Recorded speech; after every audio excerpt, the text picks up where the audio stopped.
नमस्कार। यूएनएन भारत में आपका स्वागत है। मैं हूं आपका मित्र आरबी उपाध्याय और नए साल की शुभकामनाओं के साथ आज हम बात करेंगे बीजेपी की। और आपसे गुजारिश, चैनल को सब्सक्राइब करें, लाइक करें, शेयर करें। 2024 और 2023 के इलेक्शन की बिसात बिछने लगी है दोस्तों। वहीं बीजेपी में बगावत के सुर देखने को मिल रहे हैं और ये बगावत एक तरफ से नहीं। मध्य प्रदेश की बात करूं तो उमा भारती ने जिस तरह सार्वजनिक मंच से बोला, अपनी मर्जी से वोट करें लोधी समाज के लोग, मैं तो वोट मांगने आऊंगी, लेकिन आपको कहां फायदा है वहां वोट करिए, जरूरी नहीं कि आप बीजेपी को वोट करें। ऐसे में प्रश्न उठना स्वाभाविक है। वहीं राजस्थान की बात करूं, राजस्थान में ओम माथुर का वीडियो वायरल हो रहा है। वो कह रहे हैं मैंने खूंटा गाड़ दिया तो उसे मोदी भी नहीं हिला सकते। वहीं वरुण गांधी के बगावती तेवर,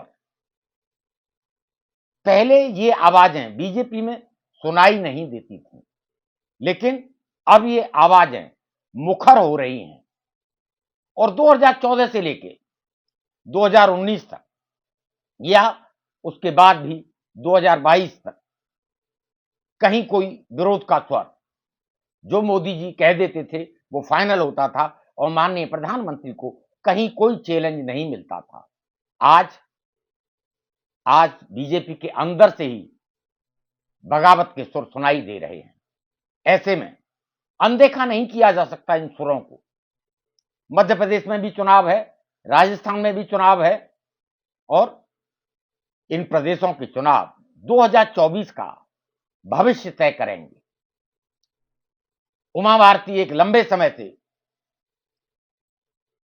जिस तरीके से वनवास में है, उन्हें कोई जिम्मेदारी नहीं मिली है, अब सार्वजनिक मंचों से बोलना शुरू कर दिया है और वो भी बीजेपी के खिलाफ। वीडियो वायरल हो रहे हैं, लेकिन बीजेपी की तरफ से कोई एक्शन देखने को नहीं मिल रहा है। भारत जोड़ो यात्रा से प्रश्न उठ रहे हैं। भारत जोड़ो यात्रा मध्य प्रदेश में आपको याद होगा भारी जन समर्थन मिला था। कयास यहां तक लगाए जा रहे थे कि सिंधिया घर वापसी करेंगे, कांग्रेस में वापस आ सकते हैं। यह बात अलग है कि राहुल गांधी ने उसका खंडन किया, लेकिन प्रश्न अब उमा भारती के बोलने से उठ रहे हैं कि शायद नब्ज पहचान रही हैं उमा भारती मध्य प्रदेश की, फायर ब्रांड नेता रही हैं। ऐसे में मध्य प्रदेश में बीजेपी का चिंतित होना स्वाभाविक है। पहली बार बीजेपी के अंदर से माननीय प्रधानमंत्री को चैलेंज सीधा सीधा देखने को मिल रहा है। राजस्थान की बात करें तो राजस्थान में जिस तरीके से वसुंधरा राजे वो कुछ नहीं समझती हैं, ना प्रधानमंत्री जी को समझती हैं, ना ही गृह मंत्री जी को समझती हैं। पार्टी उनसे पल्ला छुड़ाना चाहती है। आपने देखा होगा जो रैली निकाली बीजेपी ने, उसमें गायब रही, वो सार्वजनिक मंचों पर कम दिखाई दे रही हैं। ओम माथुर जो भाषा बोल रहे हैं, यह बात अलग है कि उन्होंने स्पष्टीकरण दिया है जन आक्रोश रैली से। जो उन्होंने बोला जन आक्रोश सभा में, ललकारा उन्होंने कहा कि मैं अब केंद्रीय चुनाव समिति में हूं, जयपुर से कोई भी नाम भेजे कुछ नहीं होगा, मैं जहां खूंटा गाड़ दूंगा उसे प्रधानमंत्री भी नहीं हिला सकते। पहले इस तरह के बयान सुनने को नहीं मिलते थे। राजस्थान में भी चुनाव होना है, 2023 में होना है। बीजेपी के लिए मुश्किलें खड़ी हो रही हैं। फिलहाल के चुनाव का विश्लेषण हम करें गुजरात या फिर बात करें हिमाचल प्रदेश की, माननीय प्रधानमंत्री जी के चेहरे पर वोट मांगा गया था हिमाचल प्रदेश में, और राजस्थान और मध्य प्रदेश में भी माननीय प्रधानमंत्री के चेहरे पर वोट मांगा जाएगा। ऐसे में प्रश्न उठना स्वाभाविक है। सत्ता में वापसी नहीं हुई है हिमाचल प्रदेश में बीजेपी की। अब जो माहौल बन रहा है वो कहीं ना कहीं बीजेपी को चिंतित कर रहा है।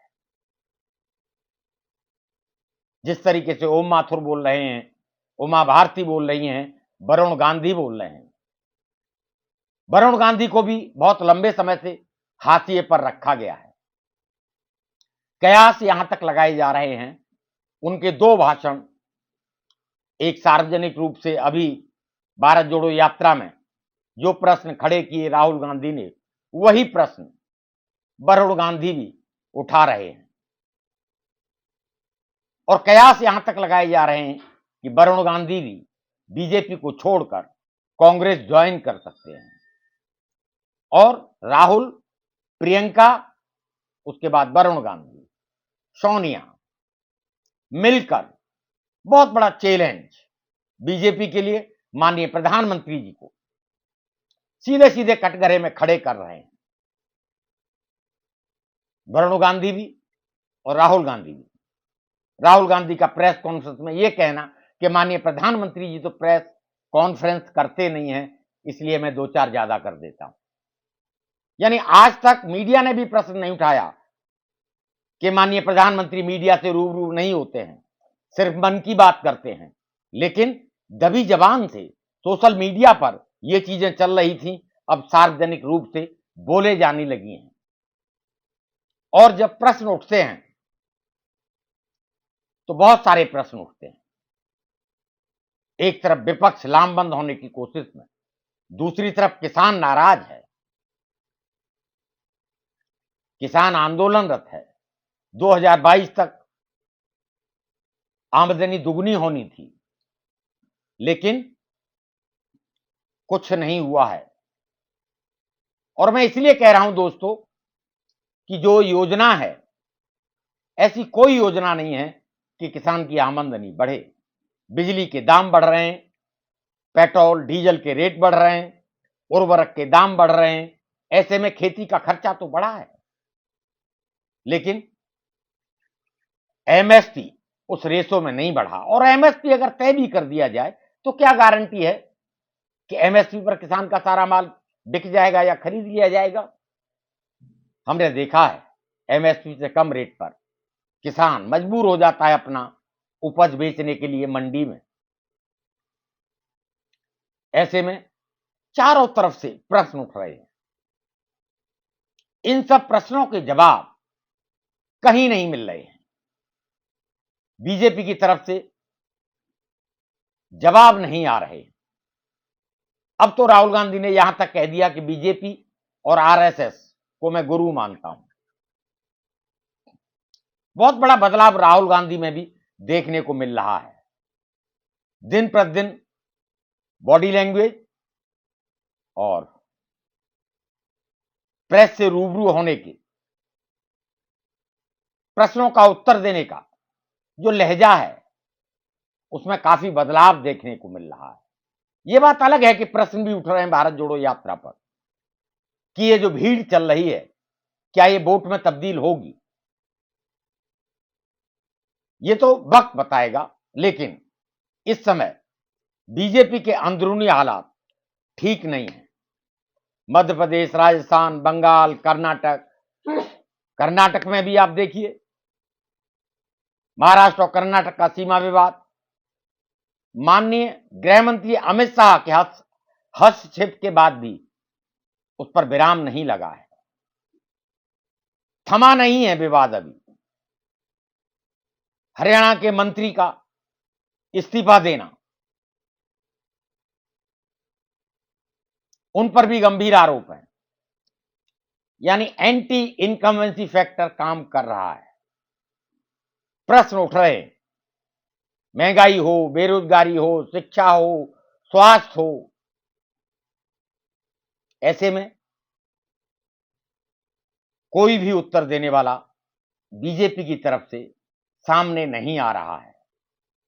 किसानों की आमदनी दुगनी क्यों नहीं हुई?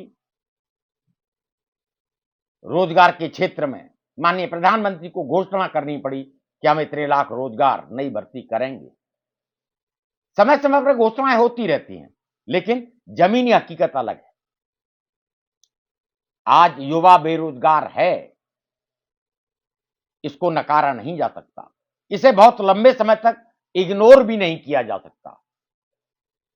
और 2024 के चुनाव के पहले इन सब प्रश्नों के उत्तर जनता ढूंढ रही है। अंदर से आवाजें उठ रही हैं।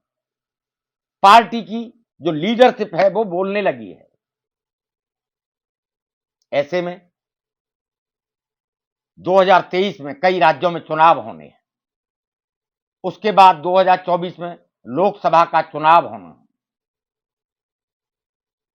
उत्तर प्रदेश से नगर निकाय चुनाव में आरक्षण विरोधी ओबीसी आरक्षण का मसला जोर पकड़ रहा है। हर राजनीतिक दल अपनी अपनी भूमिका तलाश रहा है, नए समीकरण बना रहा है। और 2024 से पहले मैं बार बार कहता हूं, नए समीकरण बनेंगे, बहुत सारे समीकरण बिगड़ेंगे। बीजेपी, कांग्रेस या दूसरे दलों के बारे में आप क्या राय रखते हैं? कमेंट्स करिए। आपके कमेंट्स हमारा इंतजार करते हैं।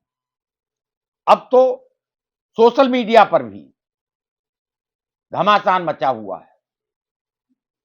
जैसे ही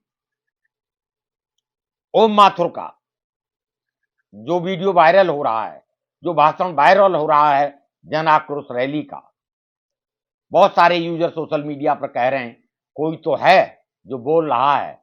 बीजेपी के अंदर से आवाज तो उठ रही है और इस आवाज को देखिए दबाया नहीं जा सकता। ओम माथुर के खिलाफ एक्शन लेने का मतलब आप समझते हैं?